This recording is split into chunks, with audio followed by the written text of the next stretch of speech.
Hello friends, आज के video में हम ये जानेंगे कि पिछले कुछ दिनों पहले प्रधानमंत्री का दौरा पंजाब का हुआ था और पंजाब का दौरा प्रधानमंत्री की सुरक्षा में चूक के कारण बहुत ही विवादों में रहा। तो हम इसे डिटेल में जानेंगे। तो प्रधानमंत्री को दिल्ली से भटिंडा बाय एयर जाना था, भटिंडा से हुसैनीवाला और फिर हुसैनीवाला से फिरोजपुर। भटिंडा से हुसैनीवाला उन्हें हेलीकॉप्टर से जाना था, MI-17 हेलीकॉप्टर से। लेकिन जब वो दिल्ली से भटिंडा पहुंचे तो वहां पे मौसम बहुत ज़्यादा ही ख़राब था और 2 बार MI-17 हेलीकॉप्टर को भेज के देखा गया, लेकिन वो सुरक्षा के दृष्टिकोण से मौसम सही न होने के कारण उसको बाय एयर जो प्रोग्राम था उनका वो कैंसिल कर दिया गया और रोड से उनको हुसैनीवाला भेजने का प्लान किया गया। अब देखिए, चूक और जो भी गड़बड़ियाँ स्टार्ट होती हैं अब यहीं से होती हैं। देखिए, तो पहले हम ये समझ लेते हैं कि पीएम की जो सिक्योरिटी होती है, पीएम की सिक्योरिटी होती है बहुत ही प्राइम लेवल की होती है और पीएम, प्रेसिडेंट और जितने भी वीवीआईपीस हैं हमारे देश के, उनकी सिक्योरिटी बहुत ही प्राइम लेवल की होती है और उनकी सिक्योरिटी खास करके पीएम की सिक्योरिटी 3 लेयर में बटी होती है, ऐसा कह लें 4 लेयर में।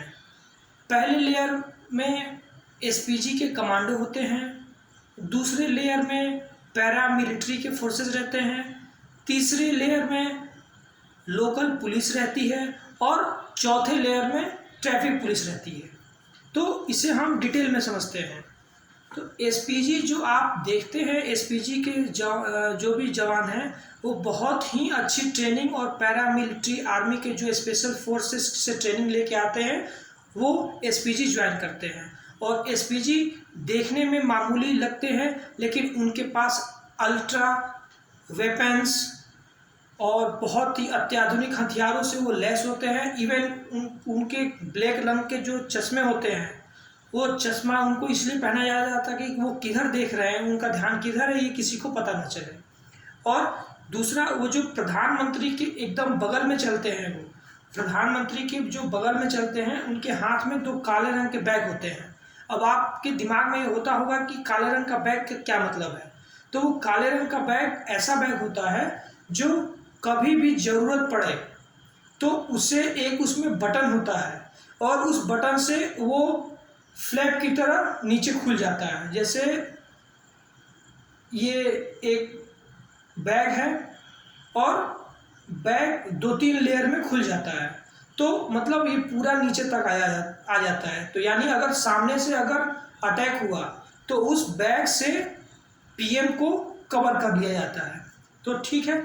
और दूसरा जो लेयर होता है वो पैरामिलिट्री फोर्सेस का होता है और तीसरा लेयर जो होता है वो पुलिस का होता है और चौथा ट्रैफिक पुलिस का। अब हम इसे डिटेल में एक बार और समझते हैं। तो देखिए, अब यहाँ से गलती, जब पीएम को भटिंडा से हुसैनीवाला भेजा जा रहा था तो गलतियाँ कहाँ से स्टार्ट हुई ये मैं आपको डिटेल में बताता हूँ। देखिए, ये गलती पहले पुलिस से, जो लोकल पंजाब की पुलिस थी वहाँ से गलती चालू होती है। पहली गलती कि आपने लगभग भटिंडा से हुसैनीवाला के बीच का रास्ता लगभग 100 किलोमीटर का है और जनरली इस रास्ते को तय करने में 2.5 घंटे का सफ़र लगता है। तो 2.5 घंटे के सफ़र में और 2.5 घंटे के सफ़र में पीएम को जाना था और आपने महज 3 घंटे का समय लेकर क्लियरेंस कैसे दे दिया। पहली चीज़ ये है कि आपको प्रॉपर वो 100 किलोमीटर की दूरी में देखना चाहिए था कि क्या इशू है, कहीं आंदोलनकारी तो नहीं है। तो बहुत थोड़ी जल्दीबाजी इसमें दिखती है लोकल पुलिस की, पंजाब पुलिस की। दूसरा, जो प्रधानमंत्री के आगे आगे जो उनका काफिला होता है वहाँ पे पुलिस की सबसे पहले बाइक रहती है, फोर्सेस की, लोकल फोर्सेस की बाइक रहती है, उसके आगे पायलट गाड़ी रहती है। तो पायलट गाड़ी का ये मतलब रहता है कि जैसे प्रधानमंत्री का काफिला 3-4 किलोमीटर पीछे है तो वो 3-4 किलोमीटर आगे रहते हैं, प्रधानमंत्री के काफिले से 3-4 किलोमीटर आगे रहते हैं और उनका ये काम रहता है कि वॉकी टॉकी उनके पास रहता है और ऑल क्लियर की सूचना वो पीछे पास करते रहते हैं। जैसे मतलब आने वाले जो 2-3-4 किलोमीटर पीछे प्रधानमंत्री का काफिला है, वो रास्ते में जो भी अगर कुछ प्रॉब्लम है तो उन्हें 3-4 किलोमीटर पहले ही पता चल जाए। तो क्या 3-4 किलोमीटर पहले उनको क्या क्या समस्या थी, आंदोलनकारी वहाँ पे खड़े थे कि नहीं खड़े थे, क्या उनको नहीं पता चला? तो अब तक ये हम गलती देख रहे थे लोकल पुलिस का। दूसरी गलती हम बात करेंगे एसपीजी का। एसपीजी हमारे सुरक्षा गार्ड बहुत ही ज़्यादा टैलेंटेड है, इस पर कोई शक नहीं है। लेकिन देखिए, इनसे भी एक क्वेश्चन किया जा सकता है। क्वेश्चन ये है कि क्या प्रधानमंत्री के काफिले को आपको पता है कि आंदोलनकारी पुल पे उस तरफ है और आप प्रधानमंत्री के काफिले को पुल के बीचों बीच रोक दे रहे हैं? ये कहाँ की समझदारी है? अगर मान लीजिए कि प्रधानमंत्री का काफिला पुल के आगे कुछ आंदोलनकारी हैं और अगर भगवान न करे पीछे भी पुल को दोनों तरफ से कवर कर लेते, तो फिर आप कहाँ से लेके जाते उनको, कहाँ से उनको बचा के ले जाते? मान लीजिए पुल के नीचे कोई आरडीएक्स लगा देता, कोई आंदोलनकारी ही दोनों तरफ से पहुंच जाते प्रधानमंत्री के पास। तो ये सारी चीज़ें एसपीजी के पॉइंट ऑफ व्यू से गलतियां हैं। दूसरी गलती एसपीजी की ये है कि आपको जब पता चल गया कि पुल के आगे आंदोलनकारी हैं, तो प्रधानमंत्री को आप आधे घंटे तक एक पुल के बीचों बीच क्यों वेट कराएं? किसी पुल के बीचों बीच प्रधानमंत्री को आधे घंटे तक क्यों वेट कराएं? अगर आपको पता चल गया ठीक है 2 minute, 4 minute, 5 minute, 10 minute hardly पता चल गया कि ठीक है आगे आंदोलनकारी हैं, तो आपको बैक हो जाना चाहिए था और बैक करके तुरंत पीछे चला जाना चाहिए था। प्लान कैंसिल हो गया, रैली कैंसिल हो गई, तो आपको पीछे आ जाना चाहिए था। तो ये एसपीजी की भी गलती है। तीसरी गलती जो होम मिनिस्ट्री है हमारी, उसकी ये गलती है।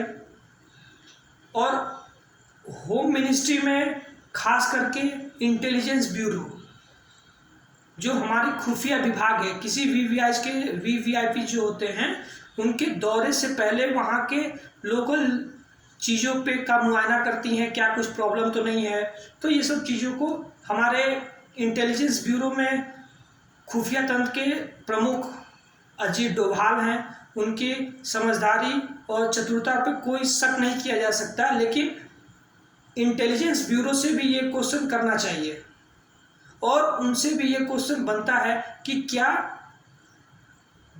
प्रधानमंत्री रैली में जा रहे हैं और वहाँ पे क्या प्रॉब्लम चल रही है, लोकल लोगों किस तरीके से रैली में संलिप्त है, क्या आपको ये पता नहीं करना चाहिए? तो देखिए, ये इंटेलिजेंस ब्यूरो का भी फेल्योर है और इसको रूल बुक में नोट करना चाहिए। इसे इंडिया के हिस्ट्री के रूल बुक में एंट्री करनी चाहिए और बच्चों को पढ़ाना चाहिए। और जो हमारे जवान हैं, पुलिस है, एसपीजी है, इंटेलिजेंस ब्यूरो है, उनको इस चीज़ से सीख लेना चाहिए कि क्यों ये चूक हुई और भविष्य में इस टाइप का चूक ना हो। और आपको पता है कि ये पाकिस्तान है, ये पाकिस्तान है और पाकिस्तान के ठीक बगल में ये फिरोजपुर है, यहाँ से महज 20 किलोमीटर की दूरी पे है। और वहाँ पे इस टाइप की लापरवाही थोड़ा, अब इस पे मैं कुछ स्टेटमेंट तो नहीं दे सकता, लेकिन ये रूल बुक में नोट करने लायक है। और लास्ट बात मैं ये बताना चाहता हूँ कि ठीक है सारी चीज़ें हो गई, लेकिन जब प्रधानमंत्री का जो स्टेटमेंट था कि मैं वहाँ से जिंदा लौट के आ गया, तो थोड़ा सा ये स्टेटमेंट अगर इंडिया में रहे तो ठीक है, लेकिन अगर बाहर के देशों में जाए तो थोड़ा अच्छा नहीं लगता। बाहर के देशों में यही समझा जाएगा कि हमारे प्रधानमंत्री हमारे ही देश में सुरक्षित नहीं है। तो ये स्टेटमेंट थोड़ा सा अलग होना चाहिए था। भाई, हम कहीं बाहर में जाते हैं तो हमारे प्रधानमंत्री ही हमें रिप्रेजेंट करते हैं। तो इस टाइप का स्टेटमेंट नहीं होना चाहिए था। आज की वीडियो में इतना ही। धन्यवाद।